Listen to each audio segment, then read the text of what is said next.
today's an opportunity to hear from three leaders in DC who represent Pennsylvania to our fullest, benefited for their insights, their leadership. And again, for those of you who have tuned in, you know what we try to do here.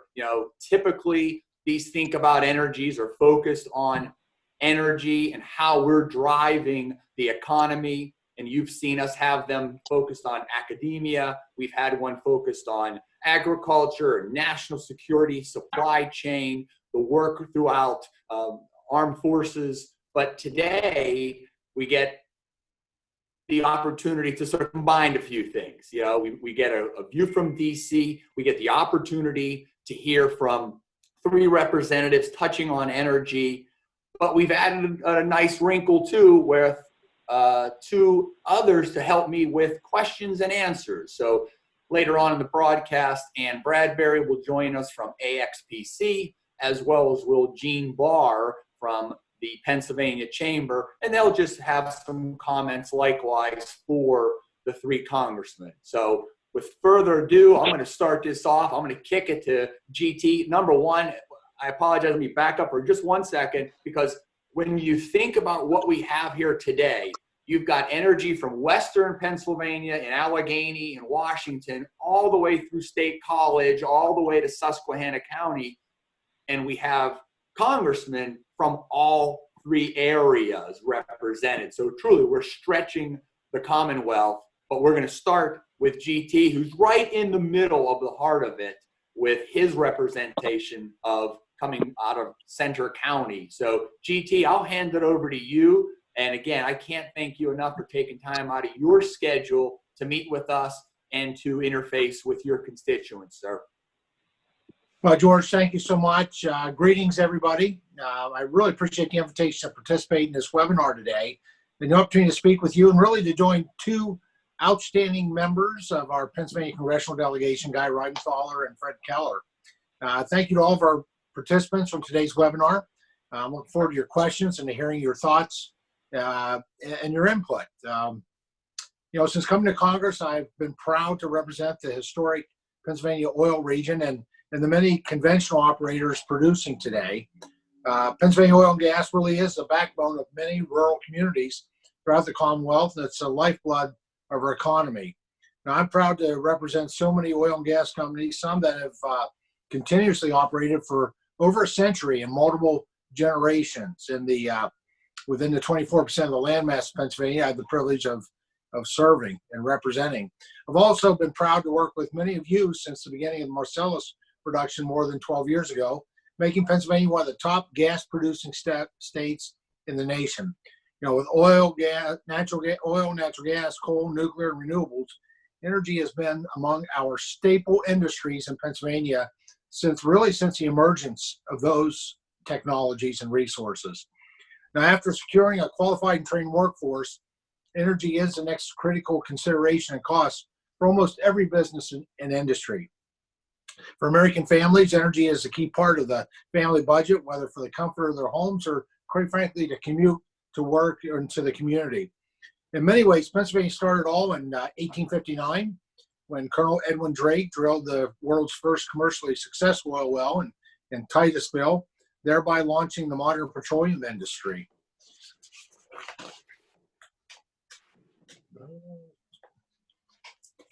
Sorry about that. The importance of this industry is on the state, nation, and world can't be understated or overstated. From transportation to powering our homes and manufacturing to development of feedstocks, energy plays such an important role across the board in our daily lives. It's also especially so for our nation's farmers, as agriculture is an energy-intensive business. From electricity to diesel fuel to fertilizer, agriculture is fueled by the hard work of farmers and, quite frankly, the energy that you all produce. Pennsylvania and America's farm income has been reduced by 1/2 over the last 8 years by the loss of markets and increased regulatory costs, all attributable to government missteps. It's hard to calculate how many Pennsylvania farms actually have been saved in these difficult times by the subsurface lease and royalty checks that they've received. The Pennsylvania oil and gas industry certainly has earned a lot of credit for protecting and preserving our Commonwealth's food security. Now, oil and gas as a legacy Pennsylvania industry is critical to today as the role it played in transforming the world over the past 161 years. When we allow science and facts to drive our energy policy, we determine that the known and estimated energy reserves in the Commonwealth and the nation were significant, if not also adequate, to get us to the next generation technology revolution at whatever point in the future that occurs. Unfortunately, despite great advancements in technology and the identification of vast domestic oil and gas reserves, the past decade's been pretty tough for oil and gas. Sadly, these difficulties have been inflicted by the body that was supposed to make our lives better, government. States that unconstitutionally impede the interstate transporting of energy via pipelines, unelected bureaucrats that ignore science and facts as they advance their own anti-fossil fuel agenda, governors that want to kill the economic golden goose by taxing energy production out of existence.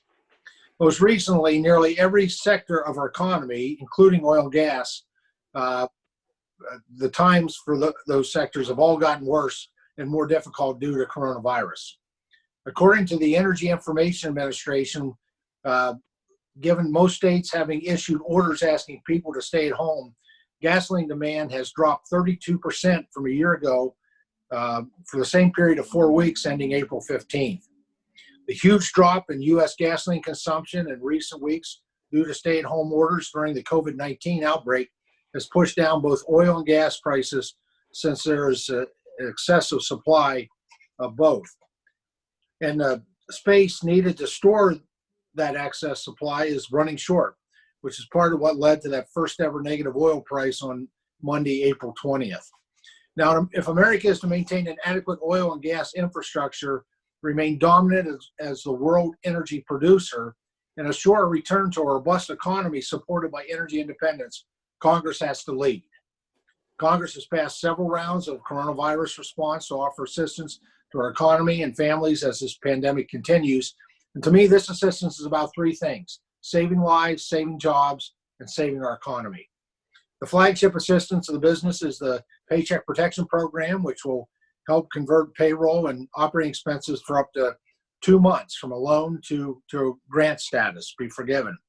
If eligible, the federal government forgives those 8 weeks of cash flow, rent, utilities, health care, paid sick time at 100%, up to 2.5 times the average monthly payroll. We'll say this is something that's been very beneficial to our oil and gas companies, but also very beneficial to our family farms as well. Additional funding has been appropriated for the Economic Injury Disaster Loan Program, which is administered by the Small Business Administration. And Congress is currently weighing next steps, but it's not clear what additional legislation may be voted on in the weeks to come. While our economy is incrementally turned back on by the dictates of governors, it appears that energy costs will take some time to rebound to levels of profitability. Working with my colleagues on the Pennsylvania Republican Congressional Delegation, I've reached out to both the U.S. Department of Energy and the White House, initiating discussions that any future COVID-19 economic recovery package includes provisions for oil and gas small businesses being mobilized to address the chronic orphan well legacy that we have here in Pennsylvania and elsewhere. Now, these oil and gas businesses have the workforce, the skill, the equipment, and the technology to perform the needed orphan well plugging to address this long-standing environmental concern. Now, this would support that this nationally critical infrastructure, and that's how I look at our oil and gas here in Pennsylvania, that infrastructure remains in place and functional until the energy prices rebound to a reasonable level. In the meantime, I'm open to any new ideas that you have and that you might have at this time. And thank you again for today's webinar, and I look forward to your questions. GT, thank you so much. And again, we're going to hold the questions till the end for all three of you. But truly, I appreciate the leadership you've provided. Again, the focus on agriculture and your background in healthcare. You know what we're up against. So I'm going to switch over now to Congressman Reschenthaler. Guy, thank you so much for joining us today. Truly appreciate it. Again, given everything that you see going on out there and your leadership and your service prior, you know what it means from a national security to have this energy here. So I'm glad you can join us, and I'll hand the microphone over to you, sir. Hey, thanks, George. I appreciate it. And thanks, Matt, for putting this together. It's really good to be on the call with the Dean of the Delegation, GT, and of course, my good friend, Fred Keller. So thanks for being on the call, everybody. Look, these are difficult times for our nation. There's no other way to look at it. But I truly believe that we're going to emerge even stronger than ever when we get on the other side of this. And I think that what's going to be critical is our natural gas industry. Look, I was born and raised in the South Hills of Pittsburgh, and I've seen the transformation that the natural gas industry has had on this corner of Pennsylvania. That's why last summer I even brought up a few other members that are on the Heat team to see the renaissance here. We did some tours. It was incredible. But we are now, as you guys know, we're America's second largest natural gas producing state. We're really a state among nations in terms of natural gas production, just like Texas is. So I'm really excited about that. And I'm excited not only for the natural gas production, but for the higher wages and just how this rising tide of natural gas lifts all proverbial boats.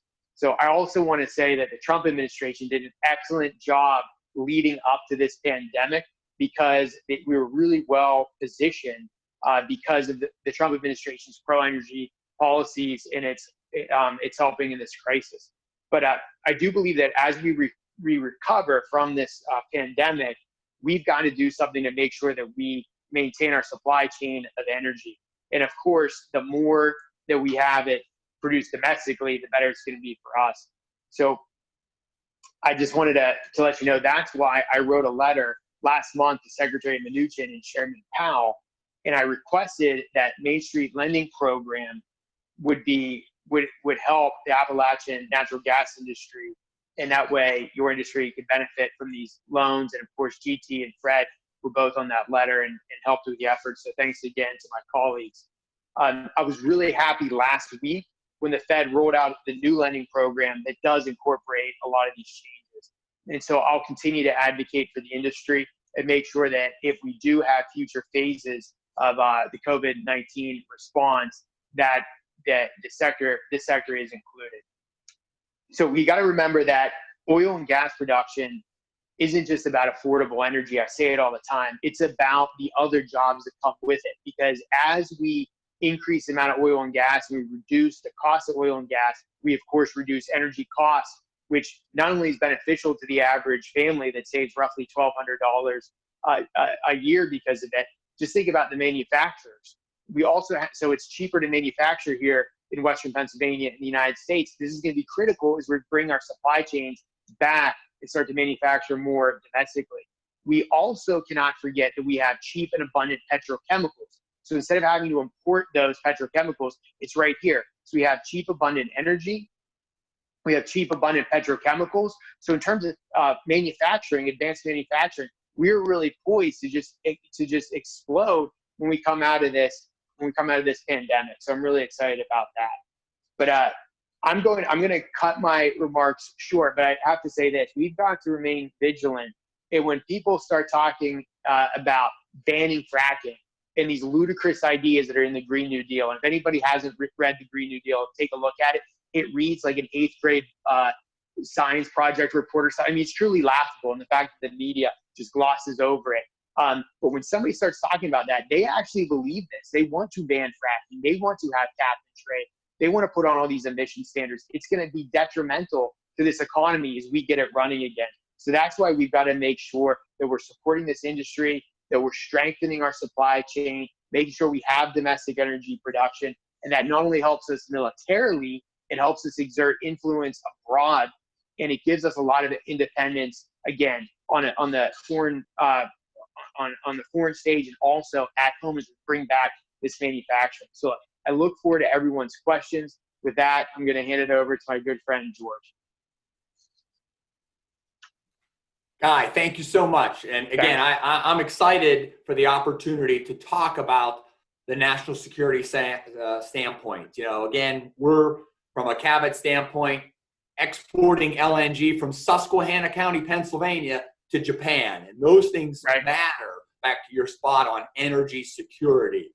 But before we get there, let's hear from Congressman Fred Keller, who represents Susquehanna County. You know, and the benefit is we get to go from all the way in Pittsburgh up through State College, but now we get to hear from Congressman Keller and, you know, what he's seeing and what it's meant for his district. And again, all the supply chain opportunities and the growth. So Congressman Keller, you have the floor, sir.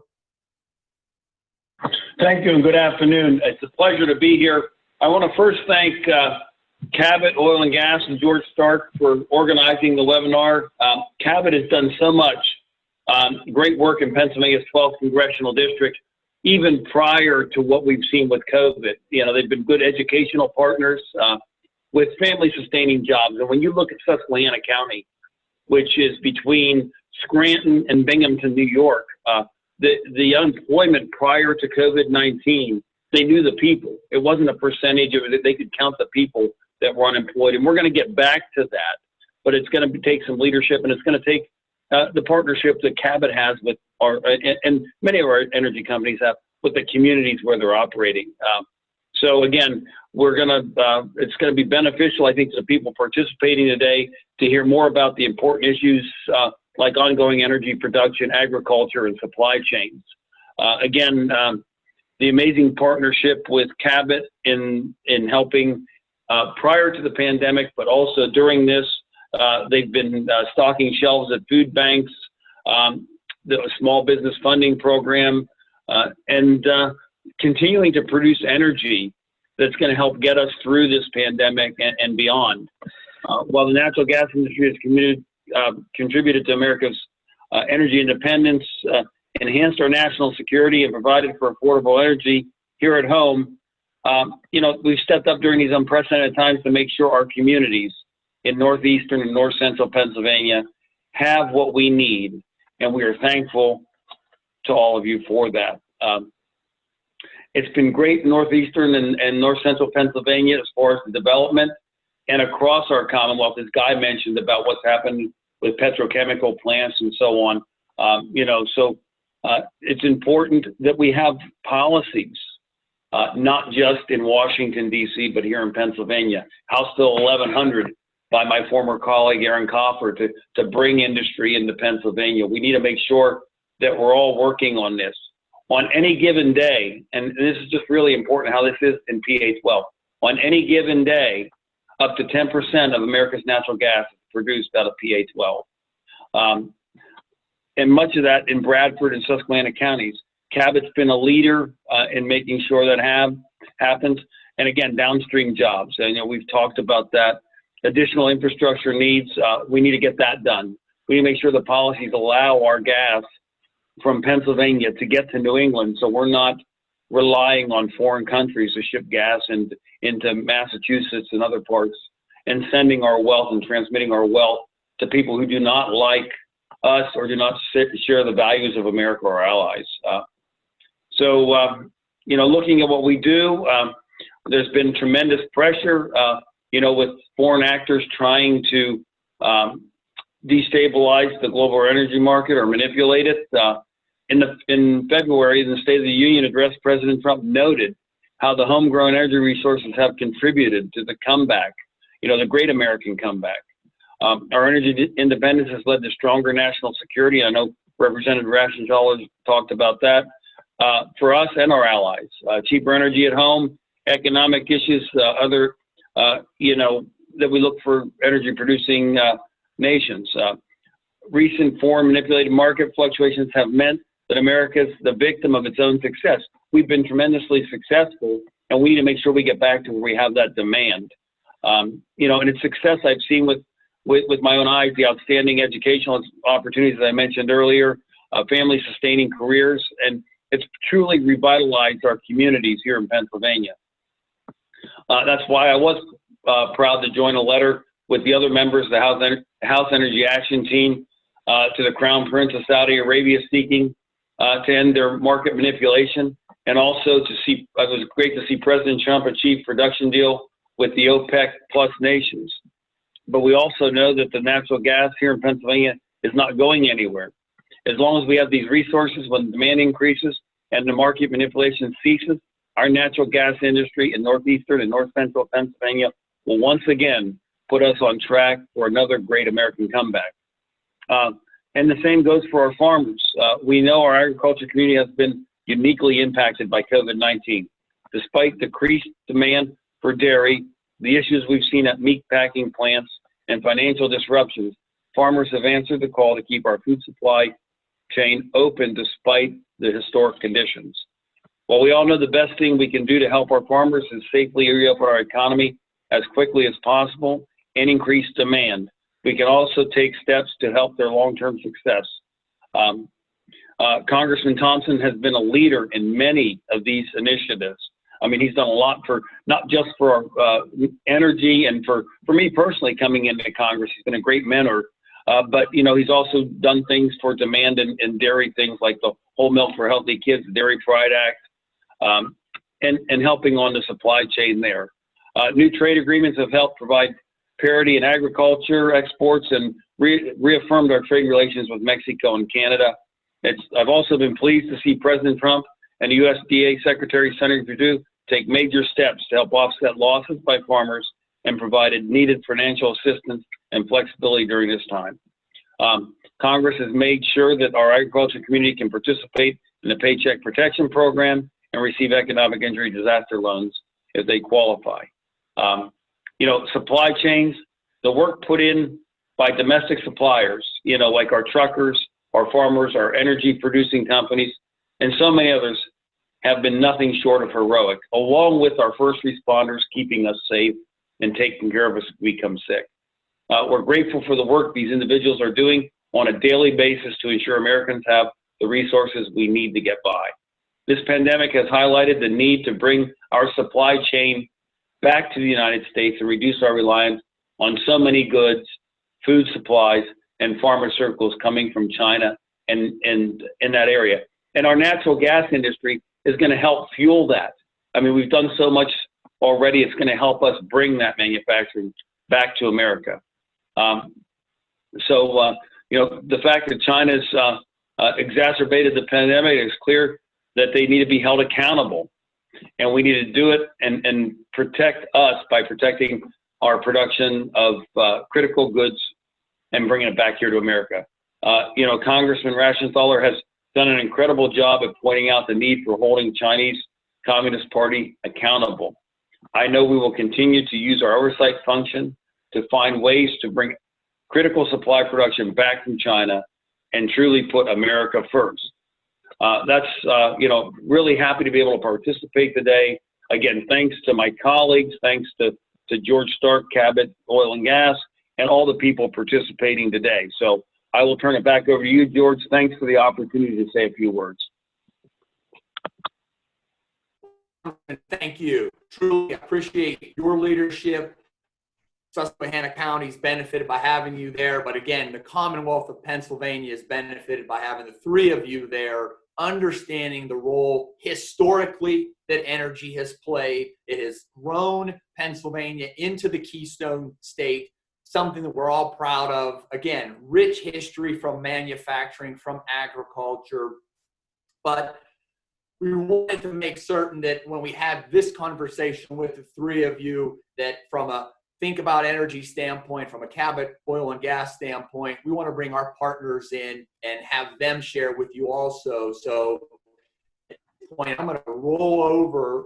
We're going to add to the conversation Ann Bradbury and Jean Barr, and it'll be my pleasure to have Ann ask the first question of the three of you. Again, if you haven't met Ann, you need to. She is a true leader in our industry. It's a group that Cabot and companies like XTO, EQT, Seneca, and others are engaged with here in the Commonwealth. She's leading those efforts in DC. So again, Ann, if you're there, I will turn this over to you. Thank you so much, George, for those kind words. And thank you so much, Congressman, for your time today and for all you are doing to help Americans as we get through this very difficult time. As you're probably aware, AXPC is the National Trade Association representing large independent U.S. oil and gas producers. Cabot is one of our great members, and we have a number of members in Pennsylvania who are either based there or who have a presence there. The energy industry, as you know, has been hit incredibly hard by this global pandemic. As the global economy has shut down, so has demand for our products. Our industry has said that we are not seeking any special help from the government in the form of a bailout, but rather in the short term, we need tools to manage through this crisis. And in the long term, we really need global demand for our products to come back. So I'm in Washington. You all are still at home. The Senate is back in DC. So as the House and Senate can contemplate coming back and prepare to come back to DC, can you talk a little bit about what solutions are being considered as part of the next phase to help restart the U.S. economy and help get Americans back to work?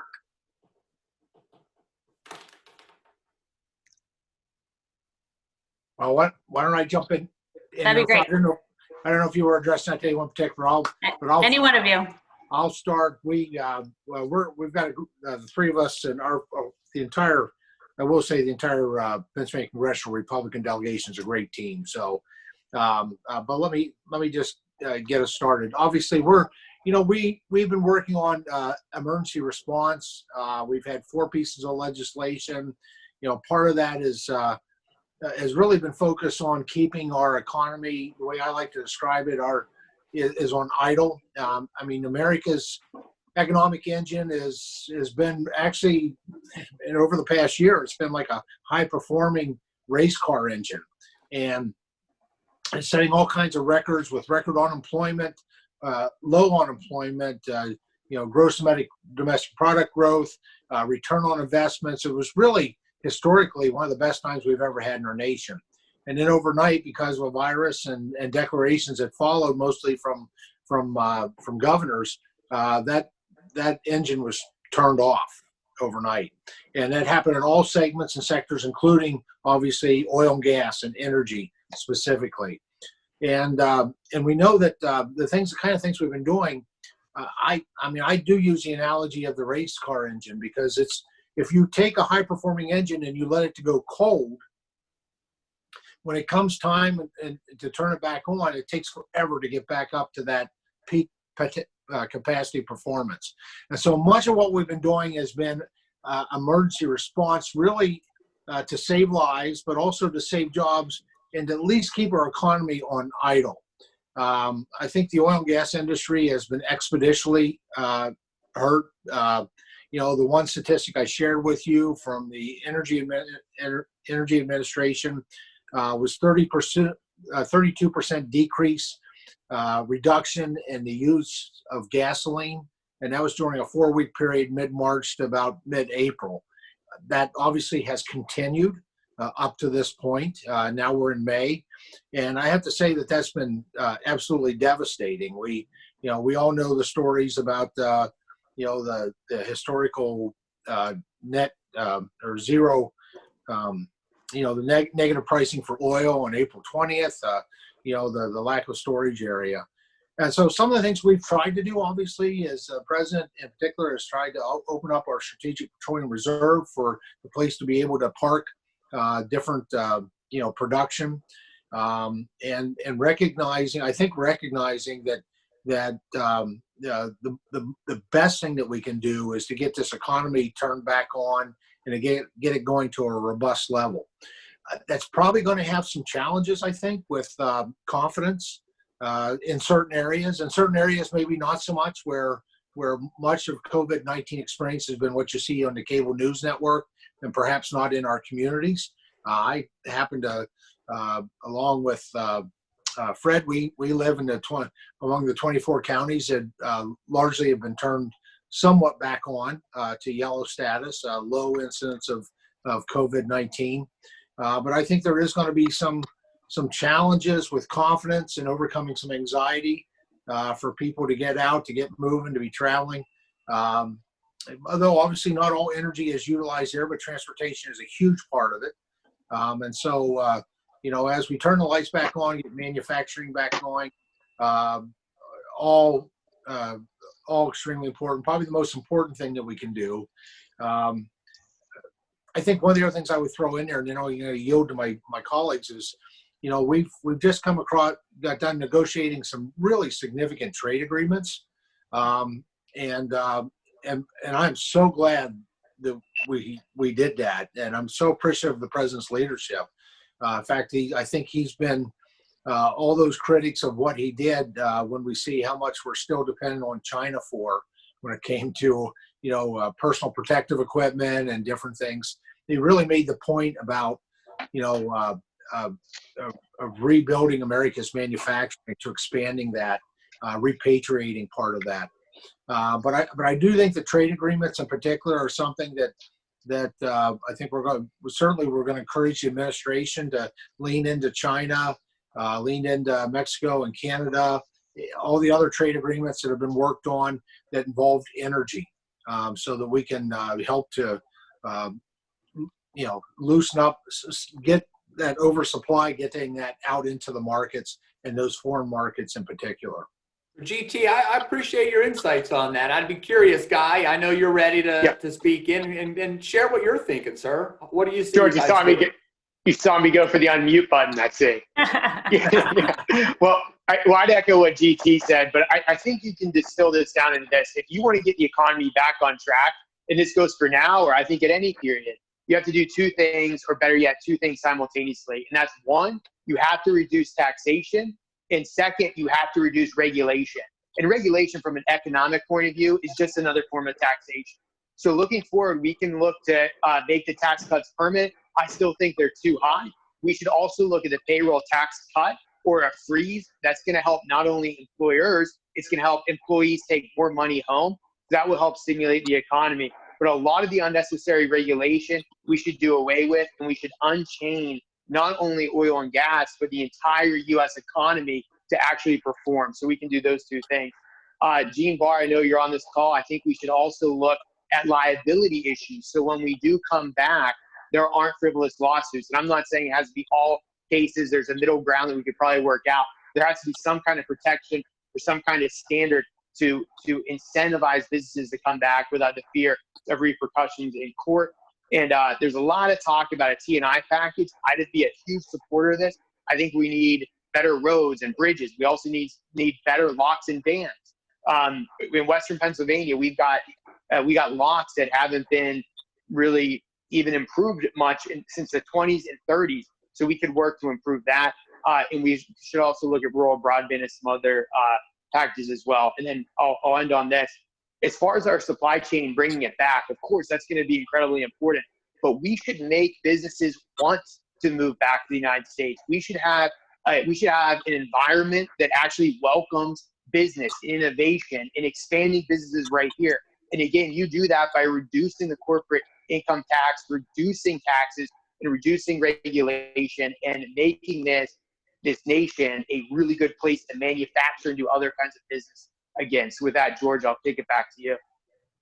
I appreciate that. Fred, I don't know if you have anything to add to Ann's question. Again, I know we're going to bring Gene Barr in next, but Fred, I see you're on the unmute, so you have the floor, sir.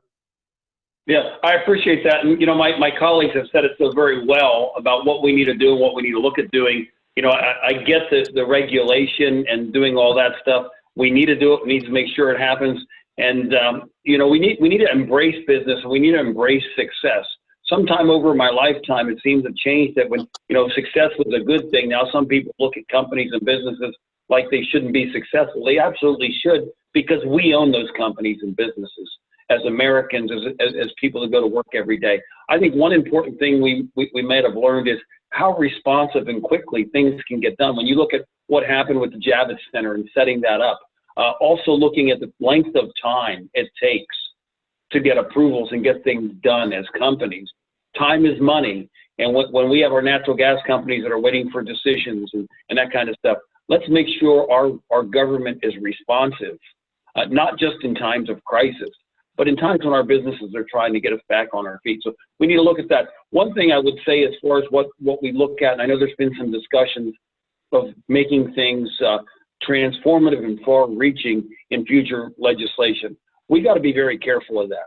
What we do in Congress needs to be narrowly focused to address the issues before the American people, get our economy back up and running, and looking also at, as my colleague Guy Reschenthaler said, the infrastructure. Let's include broadband in that, and I've always said, let's include natural gas pipelines in that too, so that we can use some more of that energy right here at home in our community. So with that, that's really what I had to add. I think my colleagues did a great job with it. Well, don't go anywhere, Fred, because I'm going to turn it back to Ann, and we'll start with you on the response. So Ann, I think you had a follow-up question, so I'll do that. Well, a couple of you all mentioned China in your remarks as well. AXPC recently sent a letter to the trade representative encouraging the administration to hold China accountable, because as part of the Phase 1 trade agreement, China agreed to increase purchase of energy products by $50 billion over the next 2 years. And we think by holding them accountable to this commitment that was made earlier this year, this could be a really useful tool to help spur demand from our product from somewhere as China is emerging from the global pandemic and starting to reopen their economy, and to even maybe address some of the supply issues in the short term that we're facing. So I wasn't sure if that was on your radar screen at all, but especially, as we're having this larger China conversation and larger trade question, I would just encourage you, and I'm happy to send some information to keep that in mind, and to help encourage the administration to hold China accountable, and from your roles in Congress on the Foreign Affairs Committee, and from your other perspectives as well. I don't know if anyone would like to comment or add anything to that.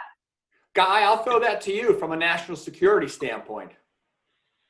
Okay, sounds good. I'll talk about national security, but let me just say, Ann, Yes, I definitely support holding China accountable to that deal, or holding them to that deal. For way too long, we've allowed China to sign onto these agreements and then not abide by them. The best example is when we let them into the World Trade Organization. Their economy has grown tenfold since they came in the WTO, and they do not act in the concert of nations in the World Trade Organization. They almost act as a rogue player in that organization. So it's time we hold them accountable, not only with this deal in particular. And again, I'll do whatever I can to encourage the administration to hold China to this deal, but also the forced IP transfers that they do, the domestic spying that they do, or the corporate espionage that they do. It goes on. And that's not even to mention the dumping of steel, of carbon. And now the fact they've taken a lot of our pharmaceuticals, and they've done it in a strategic way where they move the pharmaceuticals to China and they undercut the cost, and so it drives out a lot of our business out. So it's a huge problem. On the national security front with China, we've got to do something to make sure that we stay competitive. We can't let them use Huawei as a backdoor so they can engage in espionage. We can't allow, for example, our light rail to be run on their systems where they can shut it down again. But just globally speaking about national security, the best thing that we can do is we can be net energy exporters. I'd rather see us taking liquefied natural gas from the port in Philadelphia, sending it to Gdansk, Poland, and putting Putin on his heels. Because when Putin goes to shut off the energy supply to Eastern Europe and Western Europe, we're going to be the ones that are there to supply them and our allies with energy. That's going to go a long way. And also just us producing natural gas is driving down the cost of petroleum. You've seen some liberalization in Saudi Arabia. That's because we are disturbing the petroleum market. The Venezuelan economy has collapsed because of natural gas, a lot of it because we're taking it right here in Pennsylvania and putting it on the world market. So as we continue to produce our own gas and our own energy, and as we continue to export, we show the flaws in these petro states. Most of them are not friendly. A lot of them are adversarial to us, like Venezuela. We also take our own destiny in our hands when we come with energy, and we are not beholden to another nation for our energy supply. So thank you for the question, Ann. I appreciate it. Well, I thank you for your response also, Guy. Again, I know we're blessed having you there in DC. I'm going to transition. Ann gets to stay with us, but I do want to bring in Gene Barr because, again, we're leading on a national stage. Ann's helping us get that done in DC, but we also have a real leader in Gene Barr with a large chamber that, again, a lot of us energy companies, pipeline companies are members of. And Gene has really taken the leadership role on of ensuring that business's voice is heard. So again, Gene, welcome to the conversation, and I'll give you the microphone, sir. George, thank you. Thanks for the invite here. It's good to be with three of my favorite members of the Pennsylvania delegation. It's good to see you guys. How you doing? Oh, good. Good to see you, Gene. Hey, I can't let go before I get into the energy stuff without acknowledging what Guy said about liability. I mean, this is absolutely crucial. We will not get the startup we need unless we provide a limited liability to businesses. This is not blanket immunity. This says it's narrow, it's targeted, and it's temporary in order to get this economy back up and running. So I thank you for bringing that up. And I know all three of you will be supporting that and have always been supportive of things that make sense from that basis. To be honest, we've already seen trial lawyers advertising on social media for clients, and we know what's going to happen to our members when they try and come back. They're going to get hit with this thing. So thanks to the three of you for agreeing to take a look at that. It's absolutely crucial. Let me just lead in on a comment quickly before I get into my question. And you guys have acknowledged this. We've heard a lot about the people who want to ban hydraulic fracturing, who want to ban fossil fuels. And to me, just as a real quick pushback, anyone who has looked at what the oil and natural gas industry in this country, in this Commonwealth has done, one of the great examples of being able to produce the raw materials to make PPE. One of the great stories was that the individuals who had themselves locked in down at Braskem and Marcus Hook down in my old area to make the raw material to make PPE. A great story. We can't do that without a U.S. oil, natural gas industry. We cannot do it. You've talked a lot about what's been sent over to China. It's a great story, and it's only made possible because of having domestic energy. So let me lead into this. We're kind of at a crossroads here. I'm kind of interested in your perspective because we're in the most critical economic time that all of us have been in our lifetimes. And a lot of discussion before we went into this. 7 weeks ago, we had this, as you noted, GT, extremely strong economy. We're discussing what do we do about climate change. And of course, we've seen the reductions in CO2 because of the enhanced utilization of natural gas. And there are going to be people who are going to want to come back and take another look at what we do with renewables. And I think we're kind of at an interesting crossroads here. We're going to have some people who are going to want to remake this energy sector. You already noted the Green New Deal people who are going to want to completely move in a different direction and dictate what Americans and Pennsylvanians buy rather than relying on what got us to this point, which is the consumer choosing among a vast array of sources, including natural gas and nuclear and coal and renewables, which are an important part of that portfolio. And at the same time, we have the ability, given that we've taken on so much debt, to continue to produce a product that the world can use. You guys talked about sending it over to Europe and coming up with new markets. I'm just incredulous that people will want to shut that down, but it strikes me we are at a crossroads here. So how do we continue on the successful path that got us to the economy we had up until about 2 months ago? Well, let me jump in there to start with, Gene, and your points are all spot on. I think it's to make sure that we continue, not just us, but the coalition of people who understand what really built this nation and what will restore this nation economically after this COVID-19, what it really takes. And it needs to be an advocacy and debate that is based on science and fact, because the other side uses science, but it's political science and emotion, and we've already seen it. I mean, we saw it with all four of the coronavirus pieces of legislation that we voted on, and many of those were delayed, critically delayed for an extended period of time because of of the opposition, the other side, that wanted to put things like the new Green Deal into these pieces of legislation. They wanted to take advantage of the emotion to move forward a political agenda. I mean, I think that it's going to take a concerted effort. It's going to take a concerted voice, and really a united voice, but one that is based on actually the science and the facts are on our side. And I think that part of that will be not playing defense, but being on offense, of proposing legislation that is grounded in science, grounded in facts, of why we need to do the things that need to happen, like the limited liability protections. Because you're absolutely correct. The trial lawyers are swimming like sharks. They're looking for individual suits, and we'll probably start seeing class action suits.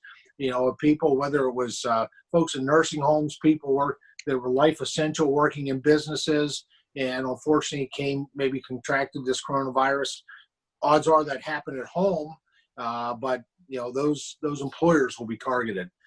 So I think it's being on offense, it's having a great voice, and really focusing what we do based on real facts and real science, and then communicating that to the American people so that they understand it. And I know facts are a little harder to sell than emotion, but that just means we've got to do a better job of it. Appreciate that, GT. Yourself, Guy? Yeah, thanks, George. I appreciate it. I agree with GT. We've got to make sure that we get the facts out there to individuals, and we also have to call out their hypocrisy. Gene mentioned those that want to ban fracking in the Green New Deal. We have to remind people that this community, and when I say this community, the Green New Deal folks, they're the ones that wanted to keep us in the Paris Climate Accord. We are the only nation that signed on to that agreement that has actually reduced our CO2 emissions. And we should remind individuals of that. As far as China goes in that agreement and some other nations, they don't even need to drop until they hit a 2030 level. So it's an absolute farce. It's a work of fiction that the United States is not doing more to reduce our CO2, but we're not reducing our CO2 emissions because we're chasing these fantasies that they have in the Green New Deal. We're doing it because we've unleashed natural gas in the fracking industry, and now natural gas, which I consider a clean energy source, is reducing our CO2 emission, and we continue to drop. So we need to continue to remind people of that. We also have to, if we can't persuade people through the environmental benefits of natural gas, we should remind them of the economic benefits of it to the individual.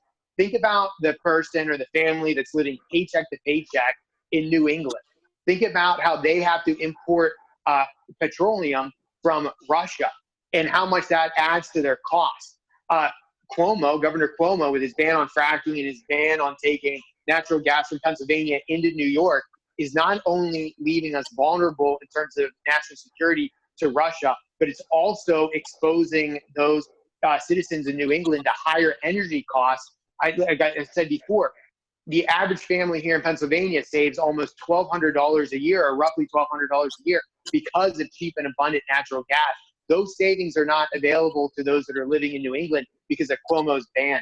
So we got to point that out, and we also need to, and I'll wrap on this, we need to make sure that we also tie it to manufacturing, because I guarantee you every one of those individuals that signed into that Green New Deal grabbed their smartphone and tweeted about it. How can you make a smartphone without petrochemicals? It's impossible.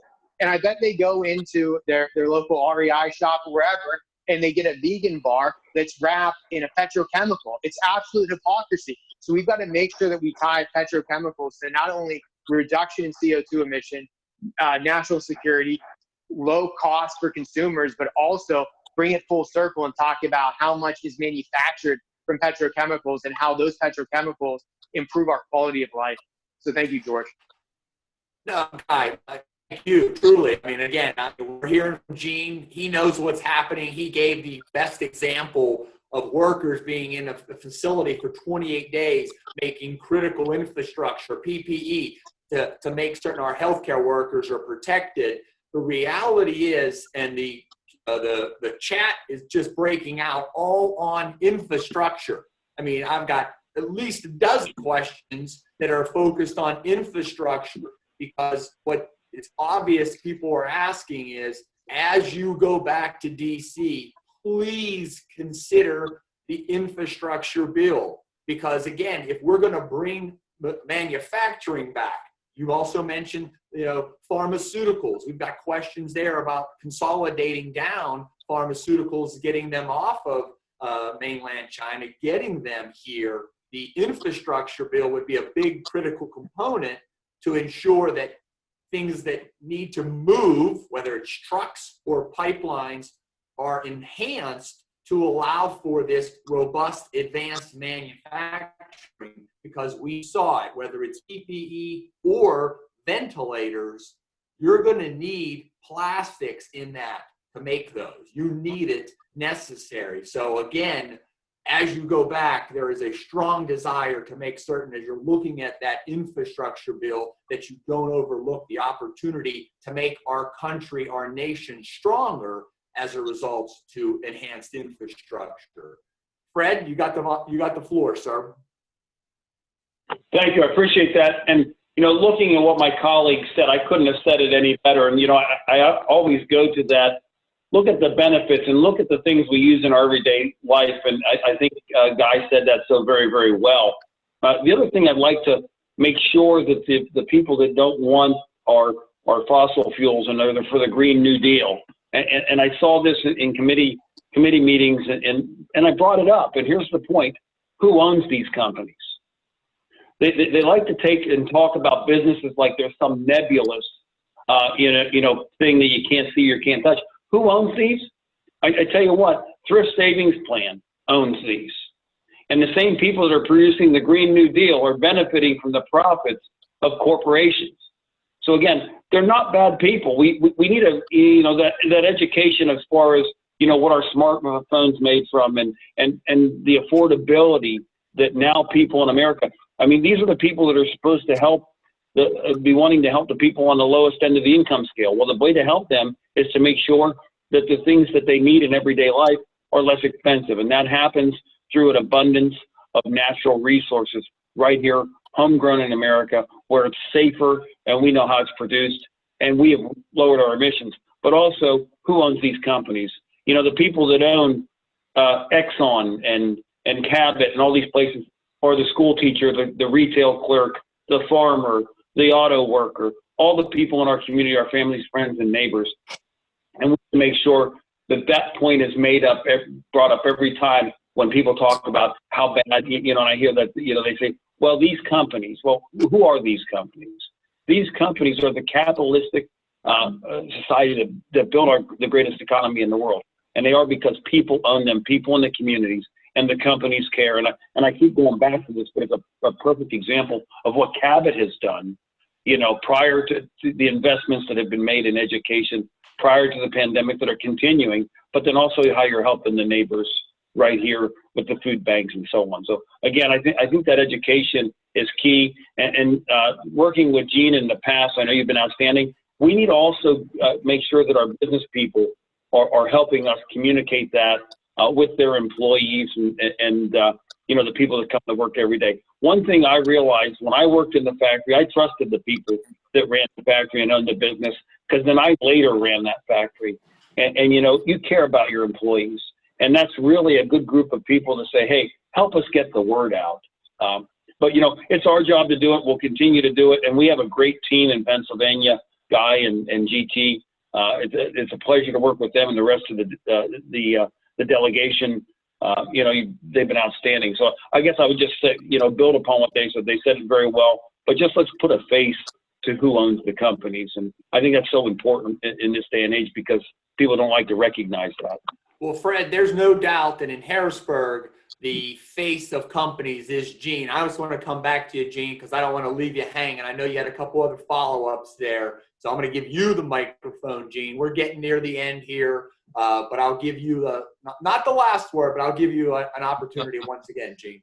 George, I appreciate that. There is something I'd like to follow up on, and you guys touched on this a bit, and it's one that George and I have talked about, as well as many of our other companies that are involved in this, and it's extremely frustrating. You have so many folks who acknowledge, yeah, you know what, the Russians involved themselves in the election, and the Russians this and the Russians that.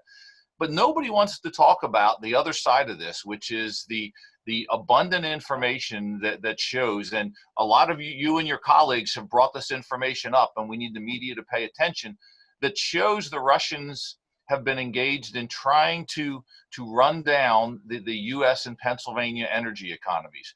And it's kind of funny, you talk to people who go, oh yeah, the Russians did this in elections and the Russians in elections, but of course they would never do anything on the economy. And when you look back, you can track the money that goes to some of these groups who are opposing the development of U.S. and Pennsylvania energy supplies.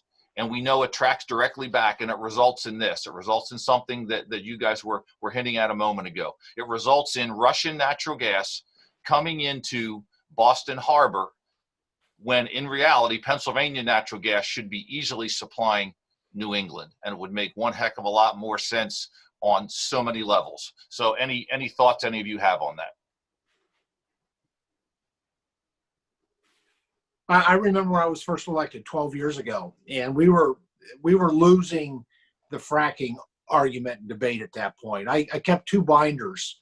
One, I kept track of anything that came out in Pennsylvania that was an anti-natural gas production article, and I kept a binder for all the positive pro-natural gas production. The pro-natural gas, now this was back in 2009. It was a half-inch binder with only a couple sheets of paper in it. The negative stuff that was pushed out, the propaganda, I had three ring notebooks full. We were losing. And at that point in time, and it's not just the covert things that you referenced, the Russians were overt in this. I was shocked to find out in my rural cable network that we use, that Penny and I use to get access to television, that one of the choices there was RT Today, which most people had no idea that was Russia Today. It was coming right into our living rooms, right into our televisions with all this anti-natural gas propaganda. I mean, they were fueling, and then we know they were also doing things with, initiating, stimulating activists to getting things going. So they were very overt as well with what Russia was doing. So, and it shouldn't surprise us. That's what Russia does. And if we know that they do that and we're aware of it, and then shame on us if we allow them to beat us with that. That's where we need to have a louder voice, more clear vision, and really share the facts. And I think we've done it rather well. I've been really proud of Cabot and the other businesses and industries in the oil gas sector here in Pennsylvania, because we were getting our butts kicked when it came to anti-hydrofracking back in 2009. And today, I would say largely, we've won that fight. We've shown the technology, we've shown the procedures that are used, because not only did they institute those measures, they communicated well about them.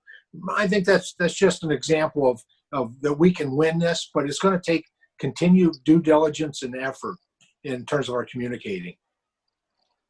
And that's one of our goals. We definitely want to make certain that we're communicating. And one of the things I'm going to make certain we do here today, because again, the questions just keep coming in from the audience, we will share the questions and points that we're getting from the audience. Because, Brittany Ramos, Dan Markheim, they're just coming, they just keep coming in. We'll get those to you. Guy, I know you have a hard stop that you need to head to another meeting. Is there one last thing you want to say before you need to sign off, Congressman? Yes, George. I do want to say if you guys want to do this again, just a Q&A, I'd be more than willing to come back and I can coordinate with Mike. I don't want to, in the Navy, we would call that being voluntold. So I don't want to volunteer anybody to do anything, but I'm more than willing to come back. G made a great point about Russia and the fact that no one paid attention to Russia's manipulation. I think when we hear about Russian collusion, the real collusion is with Governor Cuomo and Putin to keep Pennsylvania natural gas out of New England. That's the real Russian collusion that's going on there. But I just want to hit one point of hypocrisy and irony that's coming from the Green New Deal crowd. And it's this: as they push for these alternative forms of energy, those of course take a whole bunch of batteries, rare earth materials. Well, go to Africa where China is mining those materials, especially for batteries, and look at how poorly the environment is being treated there. Or take a look at Tibet, where China is going in and mining these rare earth materials. Let me just give you a preview. China really doesn't care about the environment in Tibet.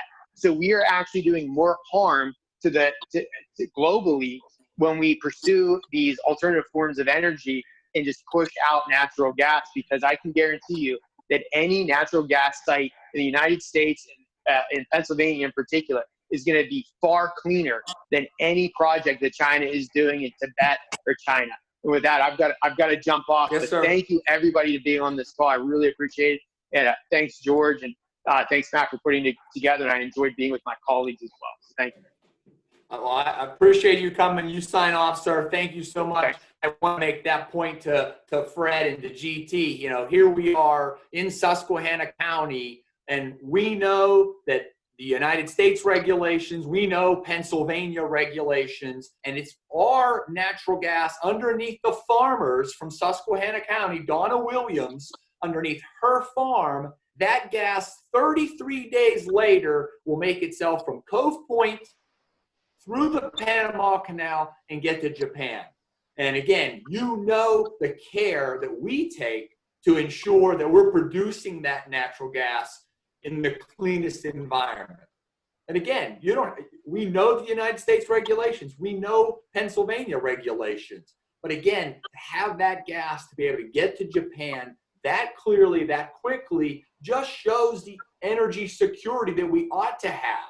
And again, to think that somehow overland we can't get to Massachusetts in a straight pipeline, it's ridiculous to me to have folks in New England pay 4 times as much for their energy at a time when they're unemployed. So again, we're going to end up wrapping up here. Again, I want to thank Gene and Ann for joining in with us today. Again, GT, Fred, thank you so much for sharing your time and your wisdom. I'm going to ask you to do your own wrap up here. GT, we are on a clock, so I'll start with you first, but I need you to be brief, sir. Sure. Well, I just want to say thank you. Thank you to Cabot. George, thanks to you, Gene and Ann, and my colleagues, and all those quite frankly, most importantly, all those who are watching this webinar that are involved in the energy industry. Our Pennsylvania energy was a huge part of the Great American Comeback, and it will be a huge part of this second edition post-COVID-19 of the Great American Comeback. Thank you, sir. Thank you. Fred, last word from you, sir. Thank you, George. And again, thanks to Gene and Ann and the entire, everybody that's participating, my colleagues. It's really a pleasure to help work on behalf of the people of Pennsylvania and America with them. I would just say, and sort of just build on what Guy had said about China and the things that are happening and the things they'll do. They care about control, and that's the only thing they care about. We care about people. We care about the values of America. And I think a strong energy, strong agriculture will get us there. But energy is a critical part of that. I would make the offer that if we do have questions, maybe we could get those to some of our teams, and we'll get answers, and you guys can get them back to the group. Would also like to participate in more forums. I know we've done some live. It's always great to get the word out, because I know that like the American people, the people that work for our natural gas and our energy producers do an outstanding job. And with that, I'll say thank you so much and have a great afternoon. Well, again, to both of you, also to Ann and Gene for joining us. We think it's always critical to have leading voices from DC and our state capitals join us, but I can't thank you enough for taking time out. It's clear there was an interest. We had well over 100 participants today. We want to keep you informed and connected with your constituents, and we will share the comments and the questions that we got back, because again, I couldn't keep up with them as quickly as they were coming in. I think, again, you see that the folks here want to be engaged and connected with you and help promote pro-energy, pro-Pennsylvania agenda. So with that said, again, thank you very much. This will be recorded. Well, the opportunity will be to share it for those who participated today and want to get it to their coworkers. Again, we will have that pulled down and get it up on the Think About Energy webpage. Can't thank everybody enough. Truly appreciate everyone joining in. Matt, I'll hand it back to you if there's any last-minute logistical issues, sir. Thank you, George, and thank you, everybody. As George mentioned and the representatives offered, we will get the questions answered and post them on our website. So I'd encourage everybody to join the discussion and go to thinkaboutbriefing.com or follow us on Twitter at energy_briefing, where you find some more information about upcoming events. I'll look for an email here within a day or two with the questions answered and links to the recording. So with that, on behalf of the entire Think About Energy briefing team, thank you for your participation and hope everybody stays safe. Have a good day.